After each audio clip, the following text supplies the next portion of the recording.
LeBron turned the ball over. He threw the ball out of bounds or something like that, trying to pass it to Bronny, or we deflected it. And I go over to him and I'm like, you got to throw that up. You got to throw that up to your son.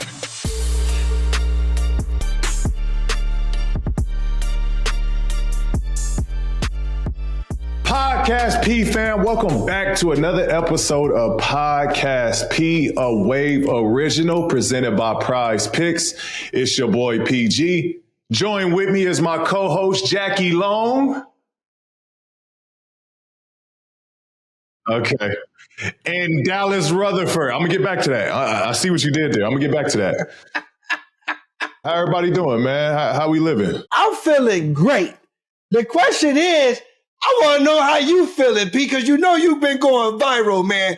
And you look real depressed, riding around in Philly when they caught you all riding through the city in your car with the arm in your finger. You was over there looking like this. I want to know, P. I was frustrated. You in Philly. They just won. You ride in the city. They see P. You don't give them a, what's up? You already know. You just do. What was going on, P? Talk to me. Please tell me. I had to get that off my chest, man. It actually was a long day. Because I'm at the crib. I'm at the crib, and then I'll come downtown before game nights, right? So I'm at the crib, spending the day at the crib. I watch the game, and so I'm like, all right, I don't know why I thought it was the time to leave, but after watching the game, I'm like, all right, I'm going to head downtown, get ready for the game tomorrow, get ready for the night. So originally I type in how long it's going to take. It say 40 minutes. So I'm like, that's a little strange for that type of time that I'm going. Usually it's 25, 30 minutes. So it said 40. So I'm like, all right, it might be, I'm expecting a little traffic from people being let out from the game or something. I left maybe an hour and a half, 2 hours after the game ended. So I'm thinking all right, it's kind of cleared a little bit. I get downtown and it's still smooth. There was a little traffic on the freeway heading downtown, but I get downtown now and it's still a little, it's still a little smooth. So I'm not expecting much. I'm I should have known. I think I texted you. I'm 2 miles away and it was 30 minutes or something like that. So at that point, I was like, damn, I'm in trouble. This is going to be a minute. So I exit off and, bro, as soon as I exit off, bro, I'm in bumper to bumper traffic, bro. And it's in the streets. So, and Philly got a lot of one-way streets. So it's bumper to bumper. I'm in the middle of traffic. And it's cold as hell. It's cold as hell, and the streets is bombarded with people, bro. It's so many people out. That's where half the traffic was just because it was just people walking the streets, people, leaving the games, coming from bars, coming from restaurants. It was just flooded with people. Why you don't got tinted windows, P? That's the main thing. It's tinted. What kind of tint? What kind of tint you got? The front is just not tinted. The front is just not tinted. They seen his nose. They seen that nose. They seen that nose. Damn. Bro, it took me, I ain't gonna lie, from where I started to getting downtown, bro, it took me an hour and 45 minutes, which typically usually takes me 30 to 40 minutes to get home or to get downtown. It took me about an hour and 45 minutes to get from door to door. So that's why you had the attitude, basically. I sat in traffic for so long, dog. I was just trying to get home. I had to ultimately, because the way to get to where I live, the street was closed off. So I couldn't even, I kept going. So I wait for so long. Right. I wait so long to get to a point where I can turn, then come to find out that street is blocked. So I can't turn there. So I had to go even further. I get there. That street can't be turned on. I roll the window down. I asked a police officer, hey, man, I live right here. Is there any chance y'all can get me over here? And he knew who you was? Yeah. And so that's the moment all the fans saw me, because once the police officer helped me out, that's when all the fans rushed the car because I had rolled the window down. And now they identify okay, that's who's in this car. And so that's where the whole moment. But bro, that was a long. It was a long thing. So I would have gave him that 2 P. Yeah, what's up? How you doing? Yeah, well, I know I was still in their shine. They just won. But I was like, man, I've been sitting in this car all damn day. Jackie, would you be nervous with all those people? But they beating on my car. Yeah, like I think we were on the phone, Peter. You were explaining it to it. I'm like, oh, were you scared? Kind of joking around with them, Jackie. And then I saw the video the next day, and I'm like, dude, I probably actually would have been scared with all those people that you seen coming up to your car. I'm good on that. It was a lot of people, bro. It was a lot of people. And they was just coming from all over the place. It's definitely a scary feeling because you don't know if they're gonna break. It was like windows. like in the zombies movies, and it's just like hordes of people. Like that's kind of what it felt like. It felt like it was just hordes of people, like coming from, and they just beating on the car. It was crazy. They thought they was gonna get a jersey out the back seat or something if his window was down. I got it. Look. Man. But at least you made it out laugh safe. Like that either, Pete. What kind of laugh was that, bro? All right, so now we're going to move on to the three-man weave segment presented by Buffalo Wild Wings. Let's go Sports Bar. So, Pete, we have to show some love to your teammate, Tyrese Maxey. He's been on an incredible run over these last couple of games, carrying the team. He's nearly averaging 32-7 in the last 10 games. What have you seen from him lately? And talk a little bit about that Laker game where he had 43 points. Yeah, he's just to see him grow. You literally watch him mature and grow right in front of your eyes. Like, the way he started this year, obviously he knew there was a ton of load that he had to carry, and especially with, Joel being down, myself being down at bits and pieces of the start of the season. Like, you could tell he was ready to take on the load of, us not being there. And I think he was, in a way, because he's so talented that he could take on double teams and triple teams and teams throwing all type of defenses to him. And so I just thought it was getting to him. It was wearing him down. He was working hard. Now I think he's letting the game come to him while still being aggressive. He's taking the double teams and using it to his advantage with setting up people, getting people shots, creating offense, creating action. It's literally watching him like figure it out. He's figured out how to be efficient and be effective and be, to pick and choose his spots. He's learning how to conserve energy while still being engaged. Like, he's doing a little bit of everything. What I've loved most about him, man, he's just a warrior. He's a competitor. He competes. He plays defense. He plays both ends. Man, the kid just been balling, man, point blank. He just been balling. He's put the team on his back, and he's just like, man, I'm gonna keep us afloat. I'm gonna keep us going. And he should have been an all-star. Unfortunately, our record is what it is. I think that played a big part into him not making it, but he's definitely had a case for an all-star. Not with the way he's playing so far. He must didn't like Bronny James or something, or he was trying to prove a point, because while he was out there doing Bronny like that, he had Bronny looking like a 2K game and nobody knew what buttons to push. I tell you, boy. and then I just gotta know why JJ Redick put the boy in this bad spot like this. I understand a little bit with why JJ Redick did this, because he has been balling in the G League and he's been going crazy. So I can understand, we getting beat right now. Let me throw him up in there and see what he do with his dad again. And Bronny, I'm so mad, man.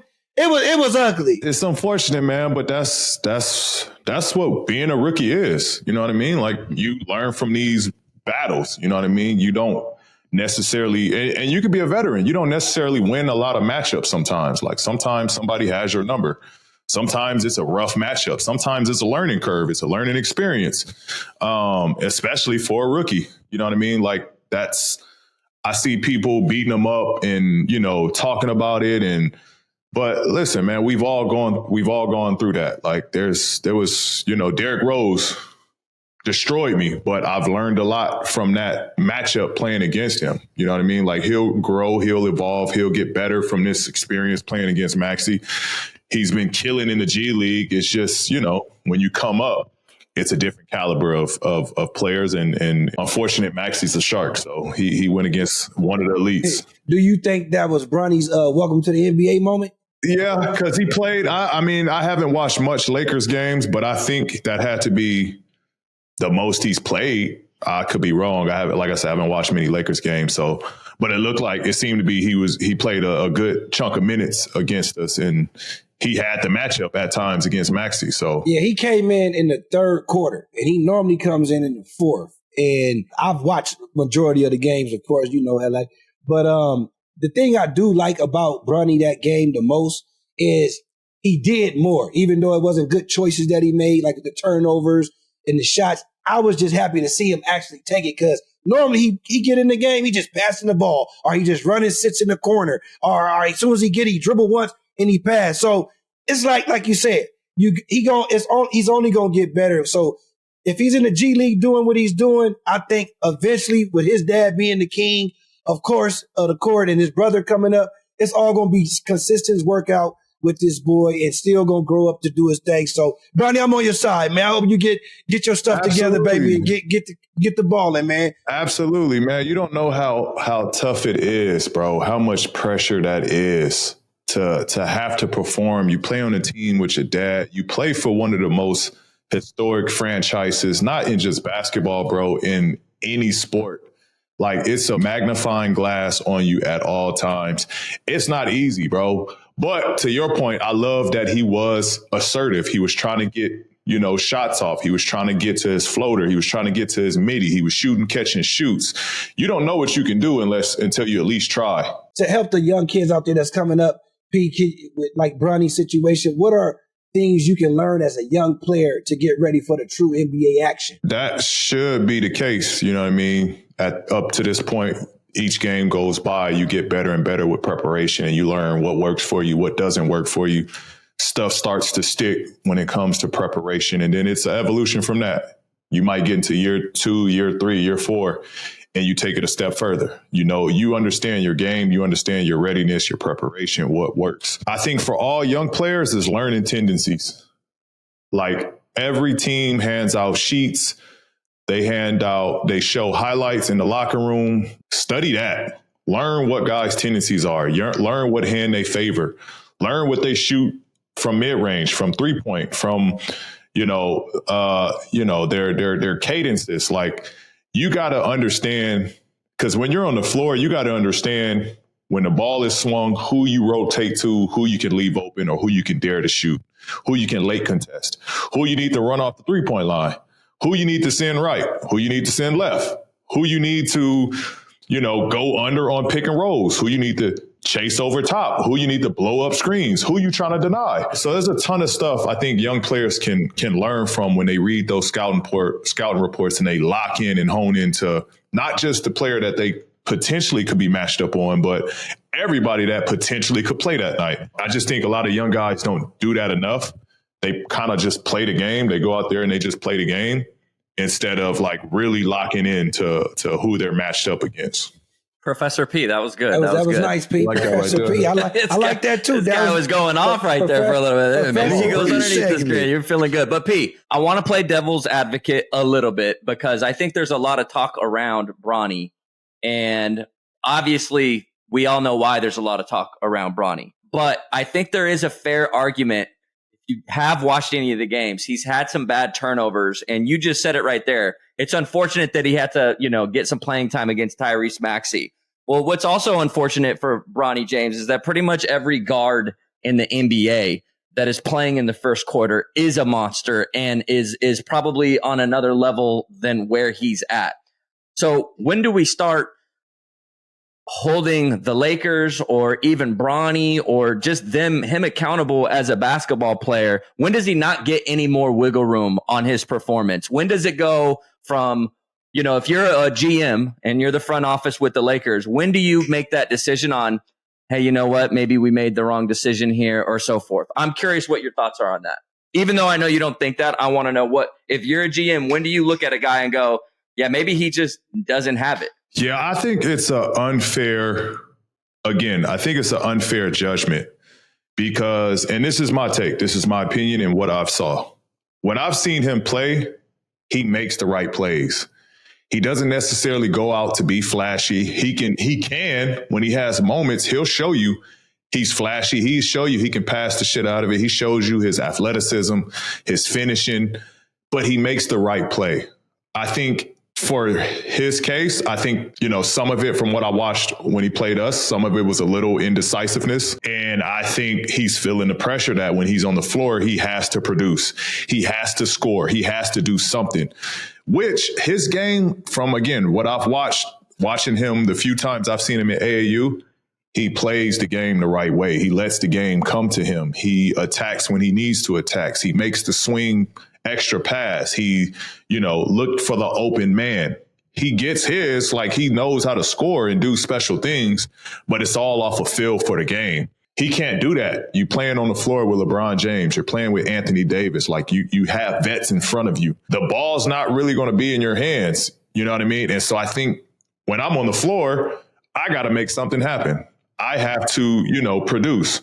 And I think that comes with a lot of pressure. You know what I mean? I just think it's a ton of pressure on him, man. It's a ton of pressure. And he's, he can't go out there and just play his game because he's expected to do and play at a high level. And you playing in front of your dad. It is what it is at that point. Like, it doesn't matter who your dad is. You still got to go out there and perform. It's a big boy league. They don't care who your dad is. You ain't saying nothing. I'm just saying that's how it's like. I'm playing in front of my dad. I got to perform good. Oh, my God.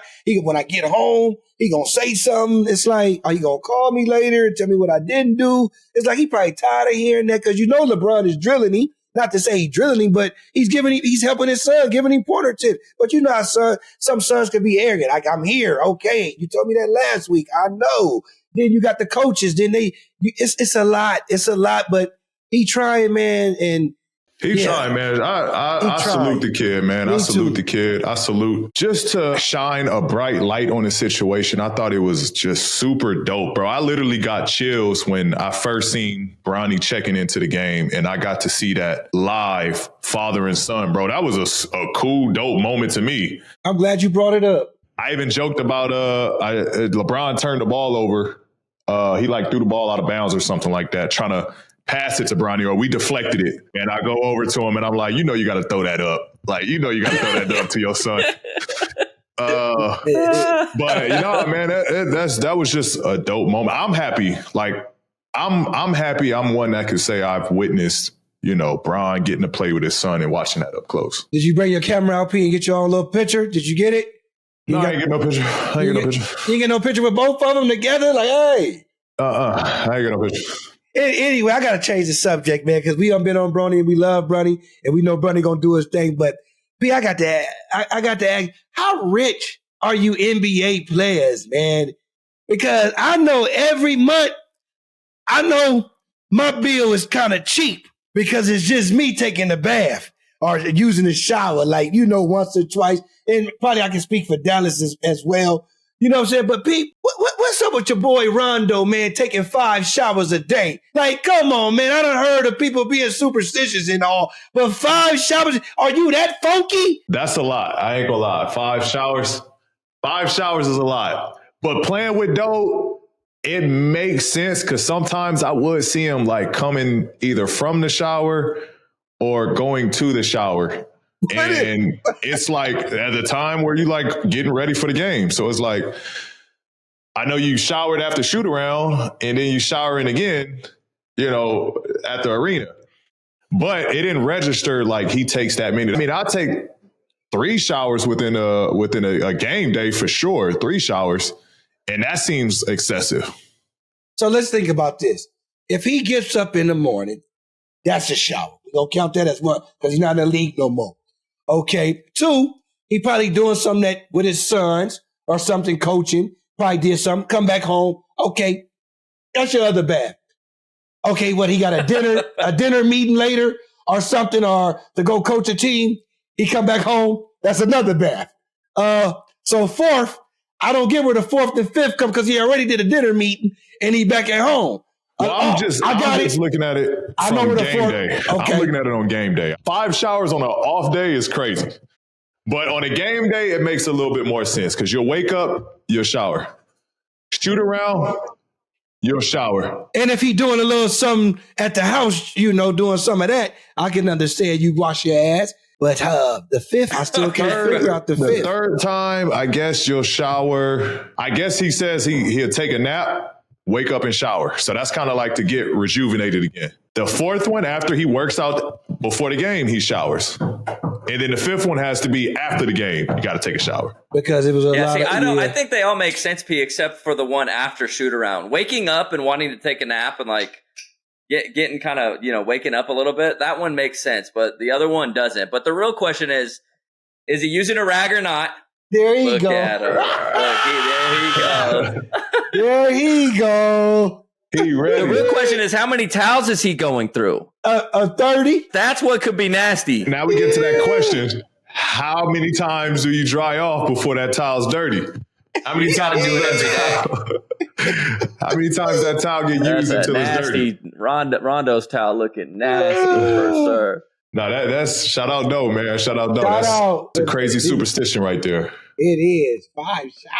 Moving along, I saw a little article or a video actually of JJ Redick, since we're talking about the Lakers, going off on their other rookie, Dalton Knecht, for not knowing the play that was designed for him.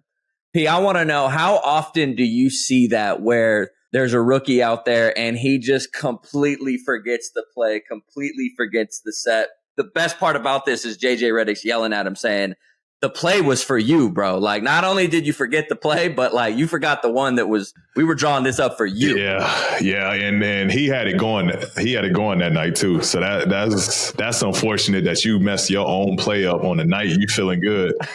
To be honest, that happens quite a bit. Especially with the young guys, man. Like, it happens with veterans. Like, sometimes it happens with me. Sometimes, like, I'll be so caught up into to what's going on in the game. Sometimes I'm so, locked into, what my matchup is, what's going on. I might be, in my feelings, or I might be, tight with the referees, like, and then coach is drawing up a play and then we leave the huddle and I'm like, damn, what did he just draw up? But I don't mess them up. Like, I'll ask coach again, like, hey, can you draw that one more time? Or once we leave a break, I'll ask somebody like, hey, what we in? Hey, real quick. What play? That wasn't for me, was it? But it happens quite a bit. It happens. I want to say it happens at least 2 or 3 times a game. Like, teams, especially young teams that ain't locked in. P, I'm unsure if you saw this, but last week Adam Silver shared that he'd be a favor in 4 10-minute quarters instead of 12. And the NBA is the only major basketball league to play 48 minutes. And I want to know, would you be in favor of this shift if this happened? So what we knocking off? 8 minutes of play? Yep. Mm-hmm. 4 10-minute quarters. 4 10-minute quarters. I don't even know what that's a lot. That is a lot. That is a lot. Yeah. I mean, that is a lot. I know in the long haul, our bodies would probably be better suited for that. Think about what that looks like over a season, how much time that's been cut out. I would be opposed to that. I mean, I think you'd be a little bit more strategic with, how games are played. So 8 minutes times 82 games is 600. What I'm basically, it's 656 minutes. But I'm curious, Pete, would you rather have shorter minutes or less games? I wonder what would be more. But there's no way they take it less games, though, because the NBA and all the TV money, bro. They want you guys out there as much as possible. But I bet I would assume it'd be more beneficial for you guys rather than shaving off 2 minutes of the game is like, hey, let's take this down to 70 games or 65 or whatever it is. But would you rather have a shorter season than just shaving off a couple minutes of the game? Yeah. I'd rather have shorter season. If they're going to cut something, I would rather have shorter season. And what would you want this season to be, Pete, if you was to say? Something fair where it's like reasonable. I think like mid 60s is very reasonable. I think mid 60s is very reasonable. You know what I mean? I think like if they like what it is for, I think 66 games have to be played to make, to be award worthy. I think that's very valid to play 66 games within a season. I like it. It's just, I just like either they make the season longer or make the season longer. As far as like stretching games out. Got it. Yeah. But I think eliminating like sometimes, bro, it's like 5 games in 7 days. It's brutal sometimes. We're taking a quick break from this episode to let you know about Prize Picks. Prize Picks is the #1 place to get real money sports action. With over 5 million players across the country, it's the most exciting way to get in on all the action while you're watching your favorite sports and players. Now, Jackie, the big game is right around the corner, and I've been on a hot streak lately. Last week, I took more touchdowns for Saquon Barkley, and he got not just one, Jackie, not 2, but 3 touchdowns. So for this week, I'm going to keep it with the Eagles, and I'm going to take Jalen Hurts for more touchdowns. I think they're going to have him at like 1. It's probably around 1, but I'm taking more on Jalen Hurts touchdowns. I think I'm going with you like you did last week, Dallas. And I'm going with the Eagles picking Saquon Barkley, man, because the way that boy out there balling, I can't do nothing but pick that boy on more yards and more touchdowns and more success because I do not like the Chiefs, okay? And I am tired of them. So more everything for Saquon Barkley. That's all I'm saying. All you got to do is pick more or less on at least 2 players for a shot to win up to 100 times your cash. Run your game all season long on Prize Picks. So sign up today and get $50 instantly when you play just $5. You don't even have to win to receive the $50 bonus. It's guaranteed. Fellas, we all know game day needs one thing, and that's wings, especially when we talking about the big game. AP, did you know when you pre-order your Wild Wings with Buffalo Wild Wings Go, you get 6 bonus or traditional wings on your next visit? That's right. 6 of them things, baby. For the big game, what moment are we most looking forward to while eating some B-dubs? I know that we're excited for the game, but I'm going to go with the halftime commercials. It's my favorite thing to do every year. Just sit there, enjoy the food, and check out the advertisements. Well, I'm going to go with K-Dot because they not like us. That's what I'm going to be enjoying my chicken with right there, baby. Remember, this deal works whether you dine in at Buffalo Wild Wings or stay at the crib and enjoy Buffalo Wild Wings Go. So get your pre-order in for that big game so you can get 6 free wings on your next visit with Buffalo Wild Wings Go. It's always important to have great starts, and what better way to kick off Q1 of 2025 than to lock in with Peloton? That's right, but Peloton is a great tool all year round. It adapts to your needs, your routine, and your schedule. Peloton advanced assortments of trainers and workout provides a well-rounded experience for those looking for a challenge. Peloton's programs are so detailed and wide-ranging that you can even get an NBA type of workout, much similar to the challenging conditioning exercises I go through on a daily basis. You can challenge yourself anywhere with Peloton all-access membership. You can work out where you need to, like at home, on your bike, your tread, and your row, or take your favorite classes on the go with the app. From strength training programs you can use at the gym to meditation and yoga for the post game, Peloton has programs and classes that's perfect for any goal. But the beauty of all of this, you don't have to do this alone. Peloton is a place to keep old rivalries alive and keep the competitive juices flowing. Compete up on the leaderboard to see who can get the largest output is a part of the workout. Find your push, find your power with Peloton at onepeloton.com. Guess what, Dallas and P? What up? Got a new segment. Oh, do we? A new segment? We got a new segment, y'all. Look, it's time for us to introduce our new segment called P or Not, where we bring up some of the hottest topics and Pete lets us know if he's rocking with it or not. All right? And this is how it go. The NBA recently released the Dunk Contest, which include 2-time champ Mac McClung, Stephen Castle. Now, help me out with these names a little bit. Modest Buzelis and Andre Jackson Jr. Is that lineup P or not? Shout out the young boys. That's all I got to say. Shout out all the young boys. I got a heart for it. I got a soft for it because I was a no-name my first go around in the dunk contest. I got introduced to it. I got introduced to the world. And so I have a soft for the guys that are up and coming. It's a not, man, we want to see, shout out Mac McClung. He's a 2-time champ. He's got to be in it. But, obviously all of those guys can put on a show. We want to see, man, we want to see something, though. We want to see, unless they just put on an amazing show, man, I think now we've seen it all. We've seen it all. We want to see the names now. Yeah, I think it's whack. Facts. We want to see the names now. We done seen every dunk in the world. P, you've participated in a few dunk contests in your career, but talk a little bit about like the difference, like pressure wise. Like compare like one of your first NBA games or a big playoff game compared to just you being on the floor alone, where you know everyone in the stadium's just watching you, but everyone in the NBA world is sitting in front of their TVs glued, watching what you're about to do. Like, I know you're thinking, do I better not get hung right here? There might be some celebrities on the court. Like, walk me through like that pressure or that thrill of doing the dunk contest. Yeah, now it is. Because over an NBA game, you got time to redeem yourself, right? You miss a shot. All right, it's 48 minutes. It's a long game. Like, I have a chance to do something at some point. I have a chance to redeem myself through this game. The dunk contest, man, you might get 2 or 3 chances, you know, depending on how the format is. Like, you don't get that many chances to nail it. You know what I mean? And everybody is watching you.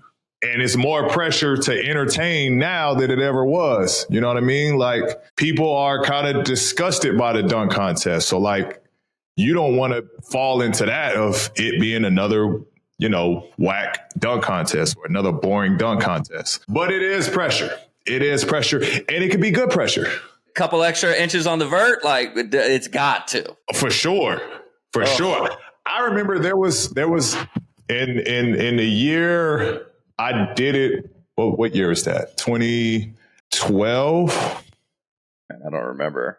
2012, I was struggling with a dunk, right? I was making the dunk all like it was my signature dunk, the one I slapped the sticker on the backboard. Yeah, I did it a couple times. I did it a couple times.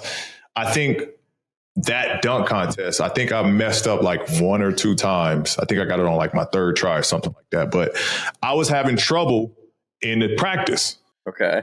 I couldn't hold the sticker and it was falling out of my hand. It was sweaty. Yeah, like I just couldn't master slapping the sticker down and doing the dunk. And then I was getting hung, like my legs was getting tired. So I'm like, damn, like, do I just abort this dunk? Like, do I abort this one? Lose a sticker at least. Yeah, or lose the sticker. Like, I was thinking about all of this. I wasn't, to make a long story short, I was not confident in this dunk option. You lose the sticker. P, was the sticker Larry Bird? Yeah, it was Larry Bird. Okay, I was trying to remember the sticker. Who gave you the sticker, P? You remember? Who gave you the sticker? I mean, I had a mate. That was part of my. Oh, you had a mate? Okay. Yeah, that was part of my. You should have won. Well, one year for sure, you got robbed. The other year, I think it was kind of like a toss-up, but I think it was the one with the Utah Jazz guy that like did the 2 dunks. Like the glow-in-the-dark dunk that you had was awesome. That was a sleeper. That was awesome. It was awesome. That was a sleeper. You got robbed that year, I think it was. But I'll have to go back and remember. That was 2012. That was 2012. But yeah, I was struggling with that one. And then I get out there and the pressure worked in my favor. Like I was so bouncy and so amped up and so excited. And my energy was so crazy that like, you know, once I got on that floor, bro, I feel like I can do any dunk that you call out, like with ease. Flush it in there. So it works. It works on both. It works on both ends. It could be nerve wracking or it could be a boost. Okay. Last question, P, and I want you to be honest with me. Mm-hmm. Do they lower the rim just a little bit on those dunk contests? Just maybe a little bit. They raise mine. Stop. Oh. You did. So there's been word that this year's Super Bowl, and I hate that I have to even ask this question, but this year's Super Bowl is with Kendrick Lamar, and it's going to be featuring a guest star appearance from SZA and maybe some other surprise guest stars that we don't know about. P, I want to know, are you rocking with it or not? I'm rocking with it. It's K-Dot. You know what I mean? K-Dot, I'm rocking with it. Obviously, it got to be some New Orleans artists. Like it has to be some New Orleans artists. But you said some other people who you think should come out? Yeah, it got to be some New Orleans. It's got to be. What if Lil Wayne come out? They got a song together. I don't see it happening. But why you say you don't see Lil Wayne coming out, Dallas? I mean, just because I think his loyalties lie with Drake, and I don't think he would do that. That's true. Like, I wouldn't do it. Like, you know what I mean? Like, but here's the real question, P. And I want to talk about it. And there's a little pressure on both of you guys right now because the Super Bowl, it's a big stage. Okay. We all know Kendrick Lamar and the beef that he had with Drake and the theme around a hot song of Kendrick Lamar. I want to know, does he get up Super Bowl halftime show with millions of kids, families, people watching and perform a song that may or may not accuse another man? You took it there. Come on. They all. It's a good question. There's a lawsuit. I'm talking about Not Like Us. Or like, is he playing that? Yes, he's playing it. Yes, he's playing it. Unfortunately, he's playing that. That's what makes the song bigger. That's what landed him the gig. Exactly. Like, there's some lawsuits. That's why they hired him. I think it's fair. I mean, again, if I'm Kendrick Lamar, him the gig. They're not gonna care. His team not gonna care about no lawsuits. They got money and they got enough from this song to pay whatever they gotta fix, man. You gotta think it's a song that got him, like P said, to where he's at. I think they play it, but they don't use certain parts of the song. There's no way that they use that certified. There's no way. I can understand that. I can see that. But you gonna hear that. There we go. You go. I'm just saying, Dallas. We all love Drake. You might just get that. We all and the love. crowd goes crazy. The crowd goes crazy. He cuts to a new song. That song's so big, all you gotta do is play the beat. And then he cut my TV off. Turn my TV off. Yeah. I don't think it's gonna do that hot, but we'll see what guest he brings out. Maybe he can spice it up a little bit. It might just be that, and the crowd goes crazy, and then boom, he goes right into another song. At the LA concert, he just played it for a while and just same song over and over and over. So Little Bunky got some Skittles. Where he at? I can't see him. Let me see. Where Bunky? Where Bunky at? Bunky, you gonna have your teeth falling now, Bunky. Say it, Bunky. Say mustard. Don't say that. Hey, mustard. Don't he like the highlight bling? Like, wasn't that like what he used to like? Like, yeah, let's keep it real. Wait, what was this, B? He funny. I would love to see, obviously seeing Wayne, but that is a conflict. Beyonce? She ain't from New Orleans. No, I'm saying, you think she gonna come? I ain't talking about New Orleans. You think just she go? You think he gonna bring her out? Oh, she got something with K-Dot? Beyonce ain't no feature. Think about that. That's true. I'll give you that one. But Beyonce real. She gotta go out there and do something just because. She Houston. She keep it real. She don't be tripping off of that stuff. Nah, Beyonce ain't making that. Who else is there? There's some legends. We get some Master P. We can get some. That'd be awesome. Some No Limit. Romeo Miller. Well, stop. Justin Timberlake has one of the best Super Bowl halftime shows ever. We're talking about be careful. New Orleans. I'm talking about New Orleans. Okay, that's fair. Damn, some of the people that you want to say they either passed and gone. Michael Jackson or Prince. Because I was at the Michael Jackson once in Pasadena at the Super Bowl. I was in it. I'm going to send y'all a picture, show y'all the picture that I got. You got the picture. When he on stage, I'm right there like this. Like right there while he's doing it. So, hey, you went to a Michael Jackson concert? And was right next to him. And I'm going to tell y'all this story. Neverland? You said Neverland? I'm on Neverland. But listen, this is one of the reasons why to this day, my grandparents and them taught me how to say my name, Jackie Long, my first and last, because, when you just think of a Jackie, you always think it's a girl's name. So at the time, this is how old I am, LA Gear was popping. And Michael Jackson was giving all the students and the kids that was out there, we are the world. He gave us a package of like LA Gear clothes, LA Gear shoes, everything. And I got a box full of girl stuff. Because my name was just Jackie on the box. And so they just assumed. So ever since I was young, my family and them always taught me, say Jackie Long. Because if you read it, of course, that's Jackie Long. We know who that is. But ever since, man, I'm telling you, that was the best Super Bowl in life because I was there, dude. The best one. I mean, to have all the kids there singing, we are the world. We are the children. Jackie, it's rated as the #1 Super Bowl in Pasadena. And I was there. Wait till Janet Jackson and Timberlake was ranked #2 So just want to throw that out there. Good Super Bowl to be at, Jackie. Jackie's got some good memories, bro. You know what? I thought Usher's was good. Usher? Yeah. What year was Usher? That was like 2 years ago, or maybe that was last year. Was that last Super Bowl? Yeah, it was last year with Alicia Keys. That was good. I thought Usher's was solid. I thought he had a solid Super Bowl performance. I thought Prince had a cold one. He was out there really in the rain, singing Purple Rain. What year was this? I forget, but I went to that one. I went to that Super Bowl. Bro, this is incredible, bro. This dude was going to Super Bowls in 2007. Man, listen. How about LA's? What does LA's rank with Dr. Dre, Snoop, 50 Cent, That was a Eminem? good one. I thought that was a good cultural one. I like that one. They understood the assignment. I thought Rihanna's was good. Rihanna is always good. Rihanna is always special. Rihanna's was a good show. Listen, I know y'all was getting on Gigi for his squabble up, talking about he looked like what you call him, a giraffe? We got to rank the NBA square ups. All right, let's go. We're going to rank 1 through 5. Well, P, are we talking about just like the square up or the actual fight? Because I would consider those two different things. Like that square up means like it's more like a visual. If they was about to squabble. Okay. So let's start with Russ and Isaiah Stewart. I'm taking Russ. I got to take the homie. Isaiah Stewart is a dog, though. That motherfucker crazy. He a dog. But I'm going with the Brody. I'm going with Russell Westbrook, and Isaiah Stewart is. Remember when Isaiah Stewart got hit by LeBron, how he was acting? He went crazy. He saw red. Yep, he saw it. I'm going to go with Russ, though. Go ahead. And I seen that when Russ did square up, too. He definitely squared up. Yeah, he definitely squared up.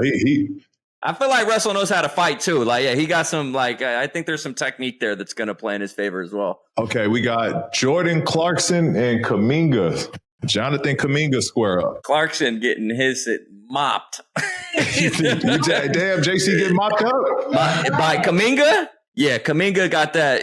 There's some strength going on over there. Kuminga's definitely a strong kid. There's no disrespect to Jordan Clark. It's just it's too much. I'm gonna go weight class on that one. Shout out JC. I think Kuminga's another weight class though. I think he lose that one just from weight class. But shout out JC. That's the Brody. He's got the best square up in the NBA though. Oh, for sure. He ready. He's really pulling up. He's so funny to watch when he's trying to fight somebody. Hey, I think he probably got the squabble ups. I just think that's a tough one in his class, his weight class. But JC got the squabble ups. He's proved it time after time that he got the squabbles. Let's go. We got Chris Dunn and Jabari. I'm going Chris Dunn all day. I remember that fight like yesterday. He was ready to squabble up. I don't know. They squabbled up and it was some missed punches thrown. I ain't gonna lie, I like Jabari. There was some missed punches thrown.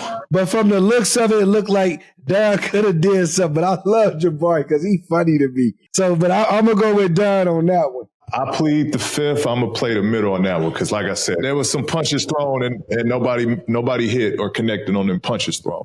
Okay. I'm taking Jabari. Got a longer reach. All right. This is the big dogs right here. We got Kevin Garnett, and Dwight Howard squabble up. KG all day. Just because I already know he going to do something, Lord. He going to do something, Lord. Y'all don't play, Lord. Y'all remember they fight? He squabbled up, was about to go get him. God, Jesus, God.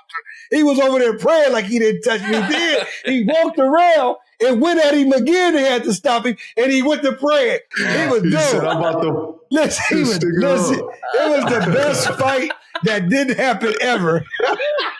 B, I want to know who you're taking here. Lord. Yeah. Pick the right choice, Lord.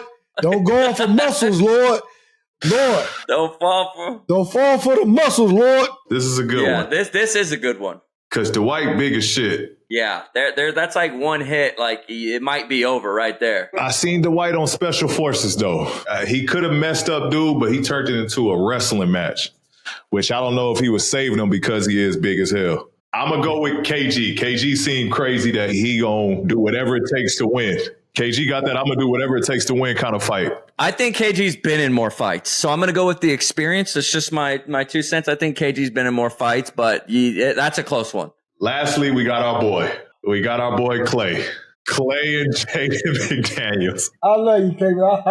I'm going to go to Jaden because he ripped your jersey that day. I don't know if I go with Clay. I'm rolling with Clay, bro. Again, that's one of those things. Like you get jumped with him. I'm with Clay. I'm going with Draymond. Ain't that the fight Draymond choked Rudy out? I'm going with Cat, Carl Anthony, because he was in that game too. Ain't that the fight Draymond choked out Rudy? Dude said Klay Thompson or Jaden McDaniels. Dude said Draymond. I'm going to go Clay. Y'all putting 200,000 down. Y'all putting it on Clay? I mean, Jaden McDaniels, it ain't like anything like talk to me. Like, why would you pick? Give me an argument on why you'd pick McDaniels. I think he's probably got in more fights than Clay. I'm going with Clay, bro. It's not even. I think Clay, like, low key. Got hands. Low key. He got a 6'9" wingspan, too. Clay got attitude. That's fair. He's got brothers, too. Go. So does Jaden, though. Jaden do, too. That's facts. We just hope we never got to pick again between them in real life. Yeah, so I don't like this game. Yeah, I don't like this game. Look, these are homies, man. They are like, nah, I heard you. I heard you picked me and you said you knocked me out, I knocked your ass up. Like, man, we got to go through all that. Yeah, Sam, go ahead, man. We're going to move it along. Hey, that was a good one. That was a good one. But we got a final segment to wrap things up. Bunky, what you got for us? Hey, appreciate you, P. This week's edition of 2 Minute Report is brought to you by Peloton. Find your push, find your power with Peloton. Our fans are smart, and a few weeks ago, after you called Jalen Williams a role player, and P disagreed with you and let you know that he was not a role player, our fans went on an uproar, and now they are calling you the Walmart Walter White. And this it's so funny doing this show with you all these years.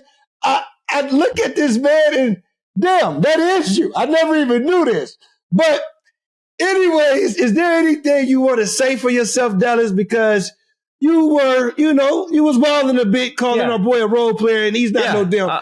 I got a few things to say. First and foremost, I think that directly after Paul corrected me, this is what's wrong with people just throwing out clips. You got to watch the whole thing to know the context, right, P? And I quickly mentioned after that, like, well, I mean, in the sense, like, he's playing behind Shea. So, like, I know that he's not a traditional role player, but on that team, he does come second fiddle. And what I meant to say was that it's when you have guys that aren't your number one capable of doing that, you're in a good position. And then second of all, when it comes to Walter White, it's a compliment. Walter White, all-time show, Breaking Bad.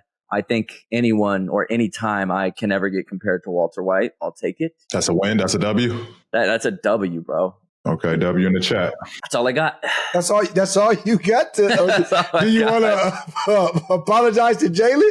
To what's his name? Nah, because that nothing up. There was no hate to Jalen at all. But I will say this. I was kind of like doing some digging, and I'm like, okay, let me, because as people on the show, I can be hard headed. Like, let me just argue to argue. I really couldn't come up with a fair argument. But again, I think I corrected it, and I think he just got the All-Star reserve. I think he got a vote for that, so that's big for his career. And shout out Jalen Williams, first time All-Star. Was looking at his stats. He's been points have been going up, and yeah, I got nothing but love for Jalen Williams. Shout out all the starters, shout out all the reserves, shout out the first time, All-Star nods. Special moment. Shout out to all those guys. I know that moment very well. So huge congratulations to all the new first-time All-Stars. With that being said, it is a wrap on Podcast P, fellas. Good shit.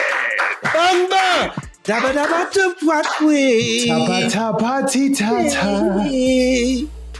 look.